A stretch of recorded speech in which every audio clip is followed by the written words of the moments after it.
I know there might be teachers, faculty, staff out there that you do not get along with. This is your time to... Hey there, welcome back to Social Work Scrapbook. My name is Lauren. I am a clinical social worker supervisor and also a school social worker. So this video is for the school social workers out there. If you have started your year, cheers. In today's video, I am talking to school social workers that are looking for some advice, some tips, some insight in dealing with, communicating with, and collaborating with teachers. Teachers have so much on their plate this year, as with any year, but on top of everything else, our students have been out of school for more than a year, almost 2 years. It's insane. So the behaviors I know are just all over the place. In today's video, we're gonna talk about how to collaborate and best assist teachers with these classroom behaviors that we're seeing. Let's jump into the video. As school social workers, school counselors, we have a lot of techniques and intervention ideas. However, we have to explain them to our staff, to our faculty, get that buy-in in order to sell our interventions, our techniques, what we went to school for. All of the stuff that we know will work is not going to be applied unless our teachers know how to apply it, feel comfortable applying it, and can buy in to what we are selling. So my number one tip is know how to define your role while you are working in these schools. Social workers have so many different fields that we work in. There's just so many. What happens though is we become so fragmented that it's hard for others to understand what we do, how we can serve. A lot of people don't even know that school social workers exist. And if you want to know exactly what a school social worker does, I'm gonna link a video over here so that you can check that out.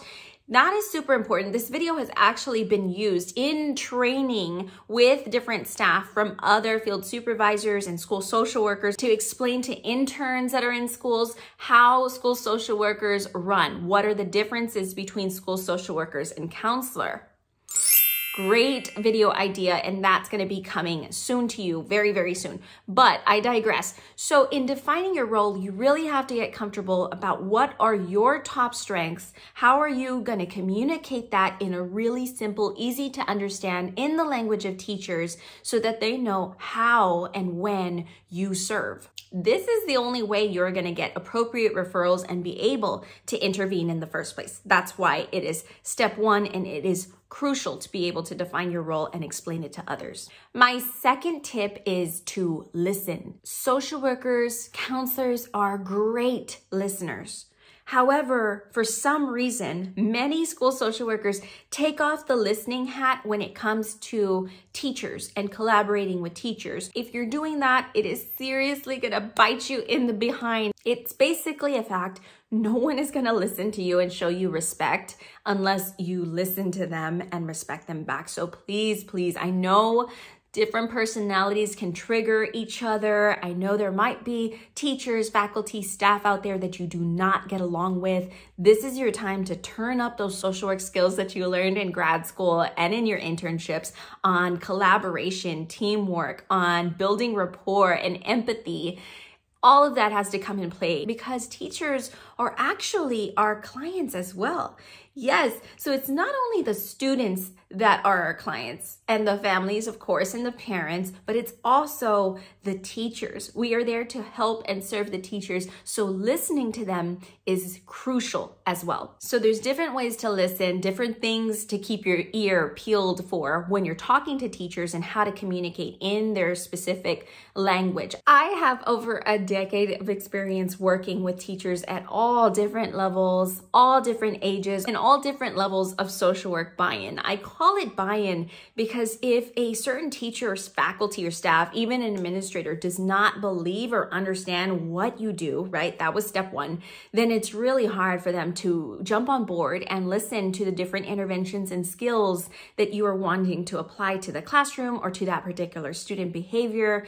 We know it works, but we really have to be able to sell it back. So if you're struggling in learning how to talk specifically with teachers, please reach out to me. I go into this a lot in my school social work coaching. This is where I meet one-to-one with all of y'all out there that just need some extra hand-holding, some guidance, literally a coach to help you formulate your school social work program. And that's honestly what I advise my clients. I start them off by really drilling down into their top strengths and how to utilize those strengths to create their school social work programs. I am going to put a link down below to schedule a discovery call. This is a short 10-15 minute call where you share your struggles. I listen in and we see if we're a good match for school social work coaching so that you can develop your school social work program and squash any of those problems that you have, especially around communicating with teachers and staff. The last thing, and what I coach a lot on, is classroom observations. There is a unique skill to observing classrooms. So I found one of the best ways to get that teacher buy-in and to increase my empathy for some teachers that I have some trouble getting along with. It's to actually go into the classroom and observe what is going on. There are some techniques that I teach my clients about how to do this so that the teacher is willing and welcoming you into their classroom without any weird awkwardness, right? Because the students are really keen to picking up on that tension. However, when you do step in, the dynamic is going to change a little bit. And I also have ways to introduce this dynamic to certain students that I want to observe, certain students that I'm trying to put on place load and help with behaviors. Students that are referred to me, I have a way of discussing it with them when I'm going to observe their classroom, what I'm looking for, so that I get their buy-in as well. And I can literally be a fly on the wall, which is what classroom observations truly are for. You don't want to change the dynamic and be like the principal there that is observing the classroom. That's not what I want to do, because then as soon as I leave the classroom, what's going to happen? The students know it, the teachers know it. It's gonna go back to status quo. So I literally want to be a fly on the wall to observe what are the nuances that are happening, what is my presenting problem, and what interventions can I help a teacher or maybe even a student put into place so that we can smooth out some of the behaviors, some of the structure of that classroom, and help the student essentially learn to the best of their ability in that classroom. All right, so those are some of my top 3 tips. I'm going to have a video very soon sharing the difference between school social workers and counselors. I get this question, I was saying before, so many times, and I've answered it here and there in live Q&As, but I'm finally going to make a video just so that it clarifies everything for everyone, because at one point I did think I wanted to be a school counselor until I figured what the true differences are, and I'm going to share that very soon. Before you go, click subscribe if you haven't already, and hit the notification bell so that you get alerted to when I am posting new videos. I will see you next time. Until then, I'm wishing you social work success. Bye-bye, guys. It's Lauren. I am a school social worker in Texas. Oh, really? Let's try that again. I'm not changing shirts. We'll do this.